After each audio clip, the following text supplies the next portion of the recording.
Bas kawuono ni endi wan kacha endo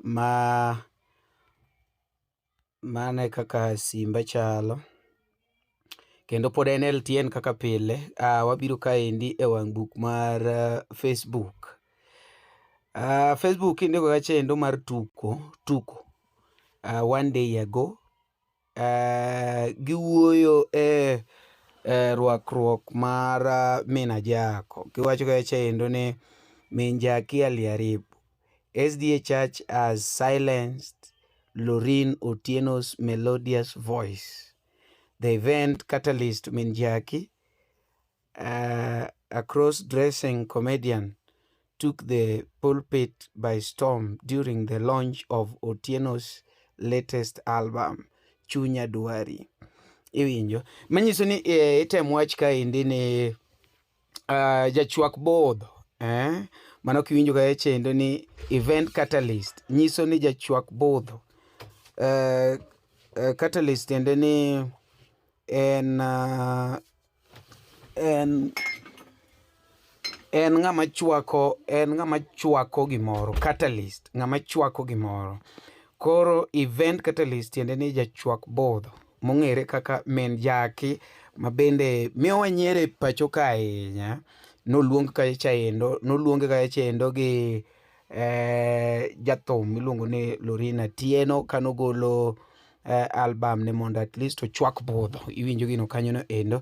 Koro iwacho ni SDA to koro odhi, iwacho ni odhi abathe koso odhi opingo opingo rwakruok ne kanyo no endo. Iwacho ni it was a performance that set the congregation buzzing but would ultimately lead to an unforeseen fall from grace. Injo kanyo no endo. Maybe mang'eny inyalo yudo ka chendo e tuko ma koro ing'eni wakelo nego jopiny. Koro okete tuko ka chendo mano one day ago tarik 11 October tarik 11 kanyo endo on Tuesday. SDA Church bans comedian entertainers from its pulpit after man MCs show wearing dress. Manyiso ni SDA koro chungu. Jomiji nyiero mondo kik dhi altar margi mana bang' jamiji nyiero moro otuch korwako law ng'ama miyo. Ondike kanyo endo gi Nancy Odindo. Owacho kacha ni SDA as restrained entertainment performance on the church pulpit after cross-dress male MC'd event. Lorraine Otieno, who performed at the event, has been banned from performing within the region that happens to be home area. Manyiso ni kotenore gi weche go eko be ichake wacho ni jangolo mapako Nyasaye kata gospel artist ma ong'ere gi nying mar Lorraine Atieno be koro kubi yiene mondo one kumoro amora kumodake no endo e region kumuno gino timore, alwora mar kumuno gino timore endo. Mabende wacho ni kanyo to be e dala gi.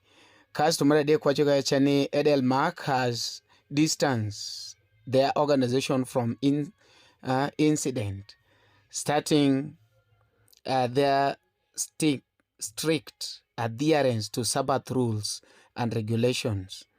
Item lerona kanyo endo ni Eden to koro gichal ka gima gidhirore gi chien kaluwore gi gimono timore no endo, kendo item redi chike moluorore gi Sabato kata moluorore gi Sabato. Koro in kaka jawinjo ma endi okelnwa gi tuko kanyono endo. In kaka jawinjo kaluwore gi gima otimore ni endi, nitie jok moko ma osebedo ka wuoyo e rwakruok mar jumamiyo ma kibire wang' mbui kae chendo, kibire Facebook kae chendo, pod inyalo ndiko ni tuko Kenya min Jacky. Inyalo ndiko ni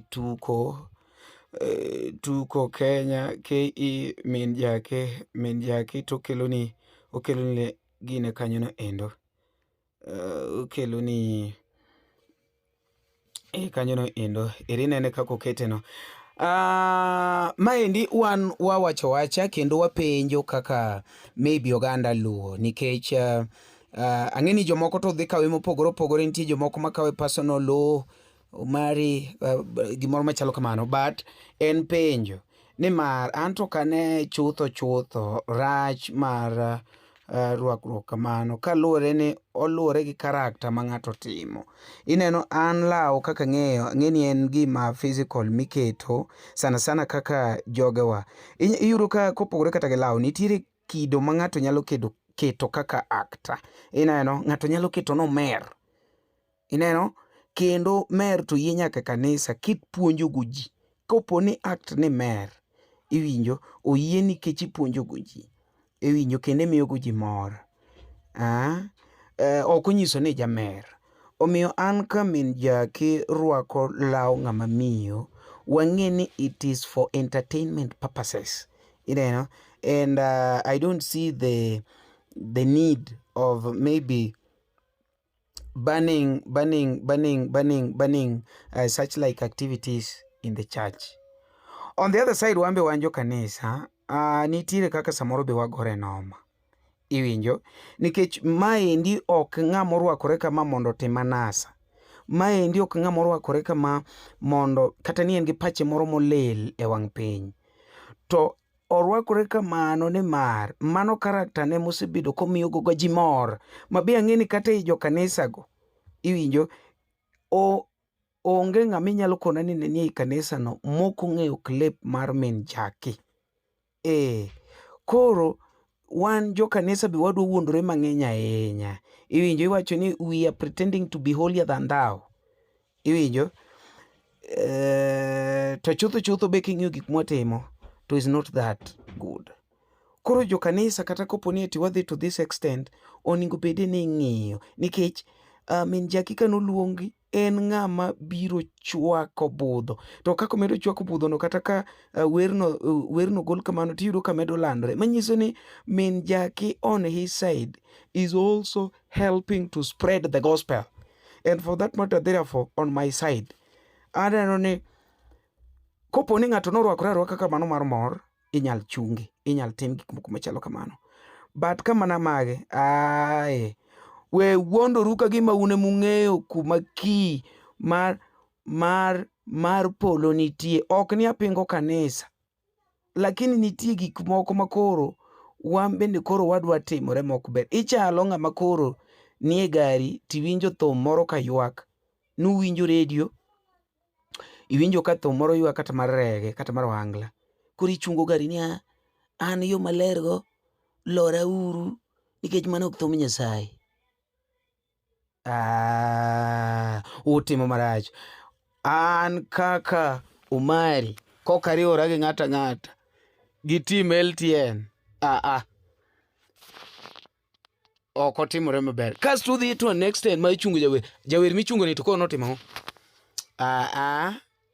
jawer michungo otimo ang'o? Lorino Otieno to otimo ang'o? Ero min Jacky mono orwako kamano to owuok, kech en ok en kodwa kanisa uno. Lorino otimo ang'o? Jo SDA Lorino otimo ang'o? Embe ne orwakore ka wuoyi. Kwendeni huko, dhi mabor.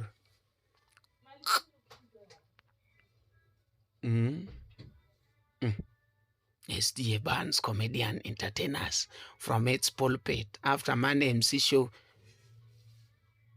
Weuru bwana, muache.